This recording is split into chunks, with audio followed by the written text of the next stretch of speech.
Assalamualaikum warahmatullahi wabarakatuh. Perkenalkan, nama saya Kafia Farda Aini, NIM 120008024 dari kelas 3A Prodi Pendidikan Kimia.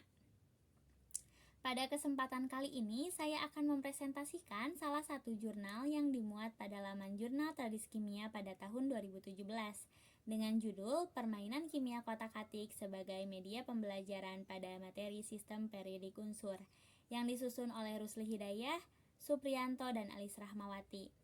Pada jurnal ini tentunya memiliki latar belakang, yaitu yang pertama, materi bersifat abstrak.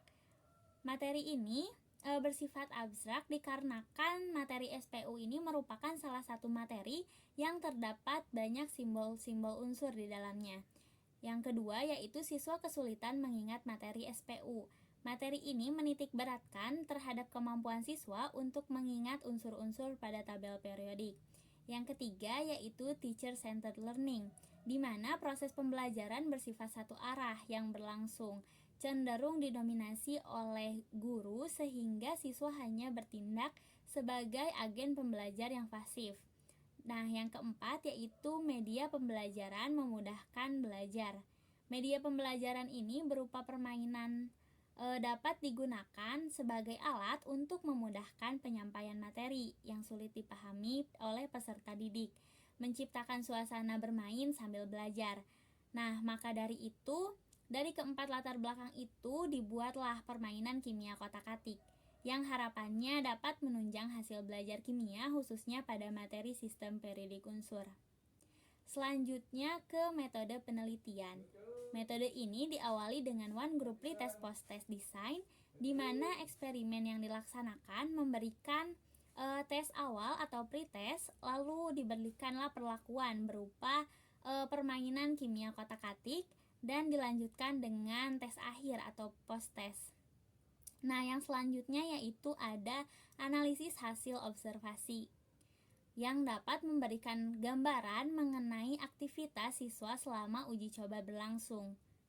Yang ketiga yaitu angket respon yang berisi mengenai gambar kemenarikan media-media dan motivasi siswa untuk belajar.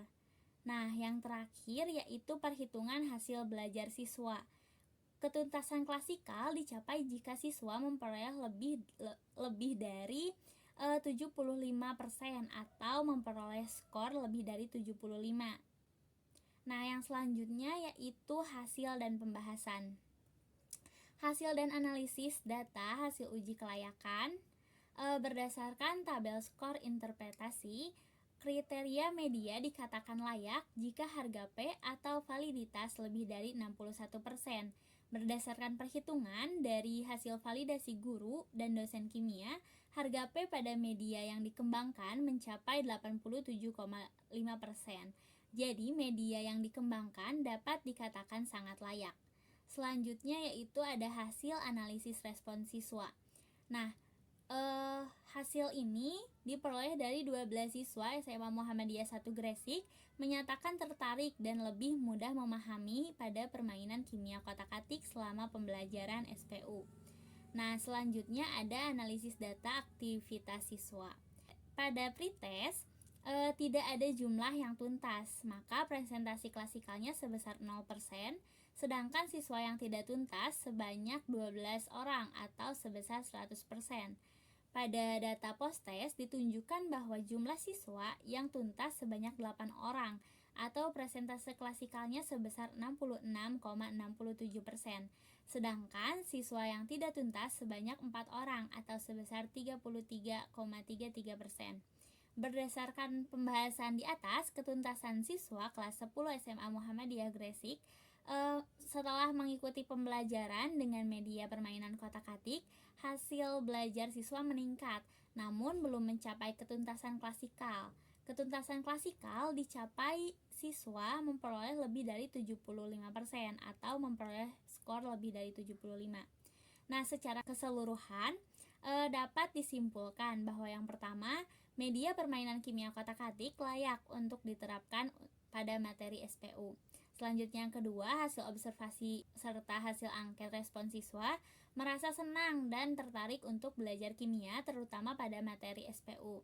Dan yang terakhir yaitu hasil analisis ketuntasan siswa setelah mengikuti pembelajaran, hasilnya siswa meningkat, namun masih belum mencapai ketuntasan klasikalnya. Mungkin itu saja presentasi jurnal yang bisa saya sampaikan. Terima kasih. Wassalamualaikum warahmatullahi wabarakatuh.